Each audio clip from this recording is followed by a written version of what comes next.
इस वीडियो के अंदर हम लोग डिस्कस करने वाले हैं ITR 3 फाइलिंग के बारे में। जी हाँ, स्टेप बाय स्टेप पूरा प्रोसेस बताऊंगा, चाहे बिजनेस की प्रेजेंटेटिव इनकम हो, FNO हो, सैलरी की इनकम हो, कैपिटल गेन हो, म्यूचुअल फंड से, स्टॉक मार्केट से, डिविडेंड कहां पे आपको इंसर्ट करना है, फॉर्म 10 आई कब भरा जाता है, new versus old tax regime, मतलब सब कुछ बताने वाला हूं एक ही वीडियो के अंदर। तो प्लीज पूरा वीडियो यहां पे जरूर देखिएगा। यार वीडियो को शुरू करने से पहले बताना चाहूंगा, अगर आप प्रोफेशनल टैक्स एक्सपर्ट के थ्रू ITR फाइलिंग की सर्विस लेना चाहते हैं बहुत ही अफोर्डेबल कॉस्ट के ऊपर, या हमसे सीखना भी चाहते हैं, you can check out our 1600+ reviews, link in the description box. तो प्लीज एक बार जरूर चेकआउट कीजिए। पहले बात करते कि भाई ITR 3 फाइलिंग के लिए क्या क्या डॉक्यूमेंट्स की रिक्वायरमेंट होगी। तो देखिए, सैलरी पर्सन है तो आपके पास में फॉर्म 16 यहाँ पे जरूर होगा, नहीं भी है तो भी यहाँ पे काम चल जाएगा। इसके अलावा यहाँ पे आपके पास कैपिटल गेन के स्टेटमेंट यहाँ पे होने चाहिए। तो आपको अपनी ब्रोकर की वेबसाइट के ऊपर जाना पड़ेगा, वहां से अगर आप स्टेटमेंट डाउनलोड करोगे तो FNO, इक्विटी, म्यूचुअल फंड सारे स्टेटमेंट डाउनलोड हो जाते हैं। अब चलिए बात करते हैं कि फाइलिंग कैसे करनी है। तो लॉगिन करने के बाद में जैसे मैं यहाँ 25-26 सेलेक्ट कर लेता हूँ, सिंपली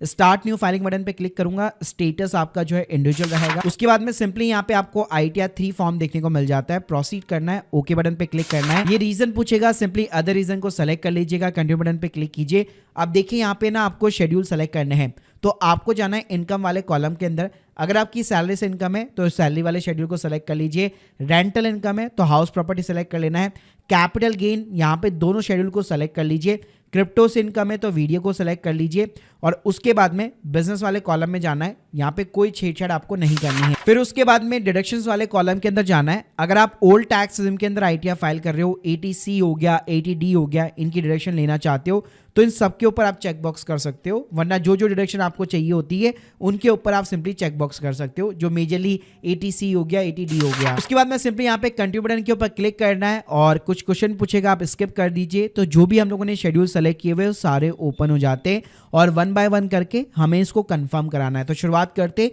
जनरल इन्फॉर्मेशन के साथ। अब देखिए यहाँ पे सबसे पहले आपको ड्यू डेट सेलेक्ट करनी है, तो 31 जुलाई और एक्सटेंडेड यहाँ पे सेलेक्ट कर लीजिए। उसके बाद में नीचे यहाँ पे आपसे क्वेश्चन पूछेगा कि यार लास्ट ईयर आपने यहाँ पे फॉर्म 10 आई भरा था। देखो पहले मैं आपको डिफॉल्ट बता देता हूँ कि क्या आपको सेलेक्ट करना है। अगर आप न्यू टैक्स के अंदर सिंपली फाइल करना चाहते हैं तो आपको ना फर्स्ट ऑप्शन आंसर जो सेट A है वो यहाँ पे सेलेक्ट करना है, क्योंकि ITR 3 हम लोग इसलिए फाइल कर रहे हैं क्योंकि बिजनेस एंड प्रोफेशन की हमारी इनकम है। और उसके बाद में हम लोग न्यू टैक्स में अगर फाइल करना चाहते हो, लास्ट ईयर कोई भी फॉर्म 10 आई है कि हम लोगों ने फाइल नहीं किया था, तो ये ऑप्शन हमेशा आपका नो रहेगा। फिर नीचे की साइड में भी एक और ऑप्शन पूछा जाएगा, तो इस ऑप्शन को भी आपको नो रखना है। यानी आपको क्या काम करना है, यहाँ पे सेट A सेलेक्ट करना है, इस ऑप्शन को नो रखना है और इस वाले ऑप्शन को भी सिंपली नो रखना है अगर आप न्यू टैक्स रेजिम के अंदर ITR फाइल करना चाहते हो। और ओल्ड टैक्स रेजिम के अंदर करना चाहते हो तो एक फॉर्म एडिशनल 10 आई करके होता है, वो आपको एक अलग से फाइल करना होगा। तो उसके लिए अगर आप 10 आई मायोलाइन से डालेंगे तो मेरे ना सेपरेट वीडियो मिल जाएंगे, क्योंकि उसके अंदर कई सारी कंडीशंस होती है, तो उसको आपको पहले ध्यान से फिलअप करना होगा। तो मैं रिकमेंड करूंगा ज्यादातर फाइल आप अपनी न्यू टैक्स रेजिम के अंदर ही कीजिएगा, तो इन ऑप्शन को आप सिंपली नो रखिए। उसके बाद में यहाँ पे जो रेजिडेंशियल स्टेटस है वो आपका 182 डेज वाला सेलेक्ट हो जाएगा, नीचे आपको जाना है। इसके बाद में यहाँ पे आती है ऑडिट की इन्फॉर्मेशन। तो देखिए, अगर आप बुक्स ऑफ अकाउंट मेंटेन करते हो, trading account, P&L account, balance sheet वगैरह, तो इस ऑप्शन को आपको सिंपली यस करना है। और अगर आपकी बिजनेस की इनकम है, अगर आप 44 AD के अंदर यानी 6%, 8% का प्रॉफिट डिक्लेयर करना चाहते हो, तो इस ऑप्शन को आपको यस करना है, वरना इस ऑप्शन को आपको नो रखना है। और बुक्स अकाउंट्स भी मेंटेन नहीं करते तो इस ऑप्शन को भी आपको नो रखना है। फिर उसके बाद में यहाँ पे आपको टर्नओवर बताना है कि क्या मेरा टर्नओवर 1 करोड़ को या 10 करोड़ को क्रॉस करने वाला है, तो उसके अकॉर्डिंग आप ऑप्शन को सेलेक्ट कर लीजिए। ऑडिट के लिए आप एप्लीकेबल नहीं है तो सिंपली आप नो कर दीजिए। और नीचे जो है नेचर ऑफ बिजनेस का इनकम का कॉलम देखने को मिलेगा। अब यहाँ पे आप देखेंगे तो कई सारे आपको कोड्स देखने को मिलते हैं। तो देखो यहाँ पे एक सिंपल सी कहानी है कि अगर आप FNO के अंदर, स्पेशली FNO या इंट्राडे के लिए यहाँ पे ITR 3 वगैरह फाइल कर रहे हैं, तो नीचे की साइड में फ्यूचर एंड ऑप्शन ट्रेडिंग का ऑप्शन मिल जाता है, मतलब FNO का ऑप्शन मिल जाता है। तो सिंपली आप अपना पर्सनल नाम डालो और यहाँ पे आप डिस्क्रिप्शन डाल सकते हो। ऐसे मान लो अगर आप इंट्राडे ट्रेडिंग करते हो तो यहाँ पे आपको सिलेक्टिव ट्रेडिंग का कॉलम देखने को मिल जाता है। और ऐसा नहीं है कि सिर्फ आप एक ही एक्टिविटी को ऐड कर सकते हो, यहाँ पे आप मल्टीपल कर सकते हो। यानी जो जो कोड्स आपके ऊपर एप्लीकेबल होते हैं, मान लीजिए आप कोई नॉर्मल अलग से कोई ट्रांसपोर्ट का बिजनेस चला रहे, कुछ और चला रहे, तो यहाँ पे बहुत सारे कोड दिए हुए हैं, तो उसके अकॉर्डिंग आप सेलेक्ट कीजिए अपना प्रोप्राइटरशिप फर्म का नाम या अपना पर्सनल नाम डाल सकते हो और अपना डिस्क्रिप्शन डाल सकते हो। तो ये चीजें करने के बाद में जनरल इन्फॉर्मेशन हमारा कंप्लीट होता है। उसके बाद में देखिए, अगर आपके पास में फॉर्म 16 है, सैलरी की इनकम पुट करना चाहते हैं, तो सीधा यहाँ पे सैलरी वाला शेड्यूल दिया गया है। चीजें यहाँ पे प्रीफिल्ड मिलती है, TDS कटा हुआ है। अगर TDS नहीं कटा हुआ, आप अपने एम्प्लॉयर का नाम, उसका एड्रेस सिंपली डाल सकते हैं और यहाँ पे जो है आप बेसिक सैलरी को सेलेक्ट कीजिए और आपके फॉर्म 16 में जितनी भी बेसिक सैलरी है जो अमाउंट दिया हुआ है वो आप यहाँ पे पुट कर सकते हो। अगर फॉर्म 16 नहीं भी है तो 12 महीने की सैलरी आप यहाँ पे पुट कर सकते हो। उसके बाद में न्यू टैक्स में जनरली आपको कोई डिडक्शन नहीं मिलती, तो सिंपली इसको आप कंफर्म कर देना। अब देखिए मेन आता है, अगर आपकी एक बिजनेस की इनकम है प्रेजेंटेटिव बेसिस पे अगर आप आईटीआर फाइल कर रहे हो तो सीधा आपको जाना है पीएनएल वाले सेक्शन के अंदर। यहाँ पे अगर आप देखेंगे तो यहाँ पे आपको प्रेजेंटेटिव इनकम का कॉलम देखने को मिलता है। तो यहाँ पे देख सकते हैं आप 44 एडी और 44 एडी दोनों कॉलम देखने को मिल जाते हैं। तो एडी के अंदर आपका जिस भी टाइप का बिजनेस है यहाँ पे अगेन आपको एक्टिविटी सेलेक्ट करनी है, जैसे हम लोगों ने स्टार्टिंग में सेलेक्ट की थी। तो बिजनेस का कोड आपको सेलेक्ट करना है कि किस टाइप का आप बिजनेस यहाँ पे चला रहे हो। तो जिस भी चीज के अंदर आपकी यहाँ पे चीजें वगैरह एप्लीकेबल होती है आप सिंपली उस बिजनेस कोड को सेलेक्ट कीजिए। यहाँ पे जो है आप अपने 12 महीने का जो टर्नओवर है वो आप यहाँ पे रिपोर्ट कर सकते हो। और इसके अलावा अगर आपने जीएसटी नंबर ले रखा है तो सिंपली अगर आप अपना एआईएस या टीआईएस भी चेक करेंगे तो वहां पे भी आपको बिजनेस रिसिप्ट या जीएसटी का टर्नओवर देखने को मिल जाता है। तो वहां से भी आप ये फिगर्स ले सकते हो। तो लेट्स सपोज जैसे मान लीजिए अगर आपका 15 लाख का टर्नओवर है और मिनिमम 6% का प्रॉफिट बुक करना होता है और एक्चुअल जितना भी प्रॉफिट हुआ है वो भी आप 6% के बियॉन्ड भी बुक कर सकते हो। जैसे अगर मान लीजिए 15 लाख के अंदर अगर 4 लाख रुपए की मेरी इनकम हुई है तो वो सिंपली यहाँ पे मैं बुक कर दूंगा। इसी तरह अगर आप एक प्रोफेशनल हो, प्रोफेशन के अंदर अगर आप आते हो तो यहाँ पे जो प्रेजेंटेटिव इनकम है 44 एडी की जगह आपको 44 एडी एप्लीकेबल होगा। तो आप डॉक्टर्स हो, इंजीनियर हो, फिल्म आर्टिस्ट हो, तो यहाँ पे बहुत सारे कोर्स देखने को मिल जाएंगे। बस यहाँ पे फर्क इतना सा है कि आपको अपनी ग्रॉस रिसिप्ट डालनी है 12 महीने की और उसके ऊपर मिनिमम 50% का प्रॉफिट यहाँ पे आपको दिखाना है। अब बात करते हैं यहाँ पे जिन लोगों का फ्यूचर एंड ऑप्शन या फिर इंट्राडे का यहाँ पे टर्नओवर और प्रॉफिट वगैरह होता है। तो देखिए आपको अपनी रिपोर्ट्स के अंदर इंट्राडे का टर्नओवर या इंट्राडे का जो भी प्रॉफिट एंड लॉस होता है वो ब्रोकर्स की रिपोर्ट्स में देखने को मिल जाता है। तो इंट्राडे को ना रिपोर्ट करने के दो तरीके, या तो आप पीएनएल वाले सेक्शन के अंदर जाइए, यहाँ पे जो है आप देख सकते हैं turnover from the respective activity ये आपको देखने को मिल जाता है, ग्रॉस प्रॉफिट देखने को मिल जाता है।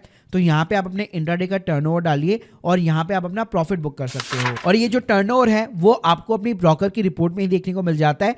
प्लस यहाँ पे अगर आपका लॉस भी हुआ है तो अच्छी बात है कि यहाँ पे आप माइनस के अंदर डाल के चीजों को लॉस भी बुक कर सकते हो। जैसे अगर आप माइनस में डालोगे तो आप देख सकते हो लॉस यहाँ पे आपका इंट्राडे का बुक हो जाएगा। इसके अलावा अगर आप एफएनओ करते हैं और एफएनओ के अंदर स्पेशली अगर आपका लॉस है तो उस केस के अंदर आपको बुक्स ऑफ अकाउंट्स मेंटेन करना जरूरी रहता है। और बुक्स ऑफ अकाउंट्स है भी नहीं तो सिंपली आप बहुत चीजों को सिंप्लीफाई कर सकते हो। आप यहाँ पे ट्रेडिंग अकाउंट के अंदर जा सकते हो। यहाँ पे सबसे पहले रेवेन्यू ऑफ ऑपरेशंस आता है, तो यहाँ पे आपका जो भी सेल वैल्यू है वो आप सिंपली यहाँ पे दिखा सकते हो।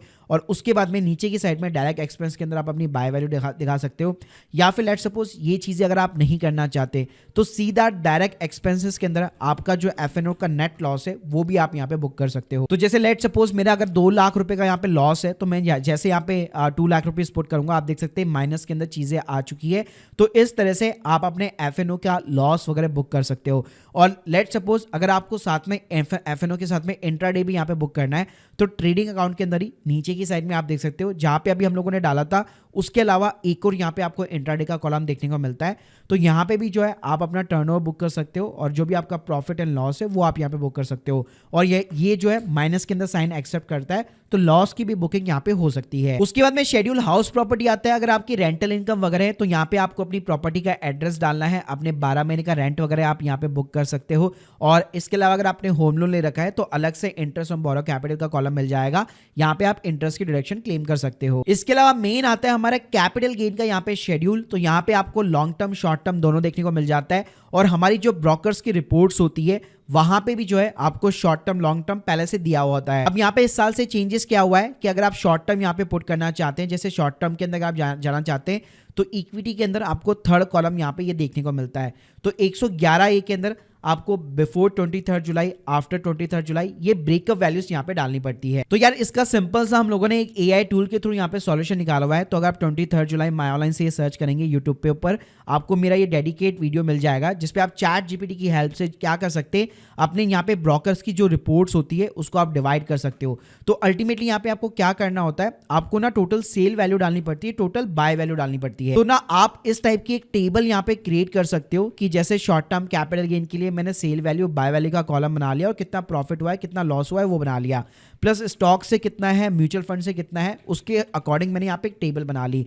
तो इस तरह की अगर आप टेबल यहाँ पे क्रिएट करोगे तो डेटा एंट्री काफी इजी हो जाती है। तो उस केस में आपको क्या करना होता है, सिंपली आपका जो भी शॉर्ट टर्म कैपिटल गेन है या लॉन्ग टर्म कैपिटल गेन है what ever before 23 July, after 23 जुलाई, आपको जो है कंसोलिडेटेड वैल्यू यहाँ पे डालनी पड़ती है। जैसे लेट सपोज अगर 10 लाख रुपए का मेरा मान लीजिए सेल वैल्यू है, या 1 लाख रुपए का मेरा सेल वैल्यू है और 50,000 रुपए का मेरा बाय वैल्यू है, तो ऑटोमेटिकली नीचे यहाँ पे आपका प्रॉफिट बुक हो जाएगा। वहीं पे अगर मान लीजिए आपका लॉस है, तो उस केस में आप देख सकते हैं माइनस के अंदर चीजें यहाँ पे रिपोर्ट हो जाती है। ऐसे अगर आप यहाँ पे long term capital gain put करना चाहते हैं, तो बी वाला जो कॉलम है उसके अंदर अगर आप नीचे की साइड के अंदर जाएंगे तो यहाँ पे सिंपली जो है आपको 5th नंबर पे कॉलम देखने को मिल जाता है, जहाँ पे आपको 112 शेड्यूल फिलअप करना पड़ता है। अब इसके लिए 112 जो शेड्यूल होता है वो आपको ना अंदर नहीं मिलता, वो आपको आइडिया 3 के अंदर बाहर मिलता है।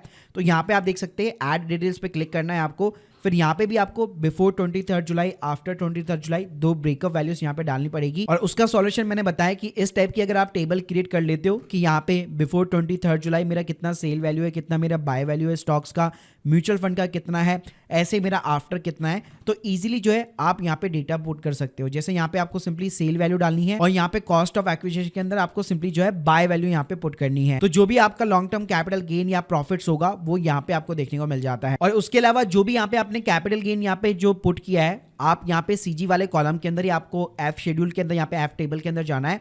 तो जो जो चीजें आपने चीजें पुट की थी सेल वैल्यू बाय वैल्यू, उसको यहाँ पे नेट जो है आपका जो कैपिटल गेन होता है उसको आपको क्वार्टरली वाइज भी यहाँ पे डिस्ट्रीब्यूट करना पड़ता है और ये डेटा आपको ब्रोकर्स रिपोर्ट से देखने को मिल जाता है। प्लस मैंने जिस एआई टूल की यहाँ पे बात की, जो मैंने वीडियो के अंदर अलग से एक्सप्लेन किया हुआ है, उसमें मैंने ये बहुत अच्छे से आपको बताया हुआ है। उसके बाद में यहाँ पे शेड्यूल अदर सोर्सेस मिलेगा। तो देखिए अगर आपकी डिविडेंड की इनकम है, इंटरेस्ट का इनकम है, बहुत चीजें यहाँ पे आपको प्रेफर्ड मिल जाती है, आपको कुछ करने की जरूरत नहीं है, सिंपली आप कंफर्म कर दीजिए। फिर भी अगर आप मान लीजिए कोई एनी अदर इनकम डालना चाहते हैं तो ऊपर वाले कॉलम के अंदर ही जाना है। नीचे नीचे अगर आप जाएंगे तो यहाँ पे आप नीचे डाल सकते हो उस इनकम का और अमाउंट डाल सकते हो। उसके बाद में यहाँ पे सीएफएल शेड्यूल के अंदर अगर आपका कोई लॉस यहाँ पे कैरी फॉरवर्ड हो रहा होगा तो यहाँ पे आपको देखने को मिल जाता है। उसके बाद में यहाँ पे एक सीएफएल शेड्यूल होता है, अगर आपका कोई लॉस यहाँ पे कैरी फॉरवर्ड हो रहा होगा तो वो यहाँ पे आपको इस वाले कॉलम के अंदर सिंपली देखने को मिल जाता है।